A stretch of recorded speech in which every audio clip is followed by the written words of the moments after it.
Microsoft has recently published a research paper introducing their new AI system called Jarvis.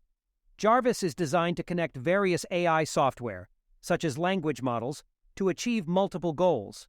The system utilizes chat-based language models to control different AI models available on the Hugging Face website, which is an open-source collection of language models and other AI software.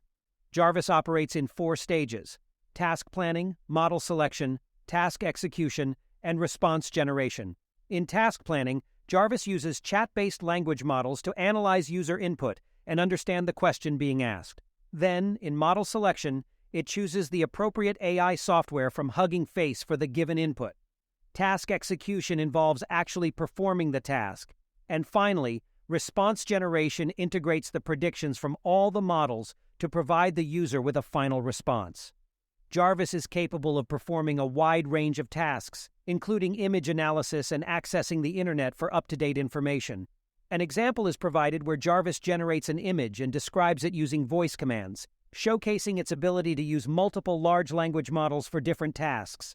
Now you can call the link provided and observe how it translates into image 4 with accompanying audio. You can also see the models used for this translation, although the yellow text may be difficult to read. Later in the video, I will show you how you can access Jarvis for yourself.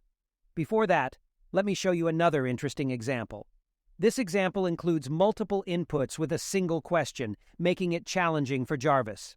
As you can see, the user asks how many zebras are in the pictures, and Jarvis correctly identifies 4 zebras in total, with 3 in the bottom picture and 1 in the last picture. Jarvis even outlines the zebras in the images for clarity. Now let's move to the desktop to learn how you can use Jarvis yourself. When you click the link in the description, you will see Hugging GPT with 2 boxes that require submission of keys. The first key is your OpenAI key, which you can obtain by navigating to platform.openai.com and clicking the Personal button in the top right corner, then generating a new secret key. Once you have the secret key, you can paste it into the corresponding box here. I need to name this Hugging GPT or Jarvis because that's what it's going to be used for. Remember to take note of the key as you won't see it again. Paste it in a notepad, Word document, or on your phone. To get your second key, go to the login page, create an account, and sign up for Hugging Face. Once you have an account, go to your settings and click on Access Tokens to generate an access token. Once you have both keys, you'll be ready to go. I'll click Submit on both and wait for them to process. Now I'm going to use Hugging GPT to ask Microsoft's Jarvis a question about how many cars are in an image. Keep in mind that sometimes the projects and software hosted on Hugging Face may not work perfectly. However, in this live demo, we got an accurate response with the number of cars in the image.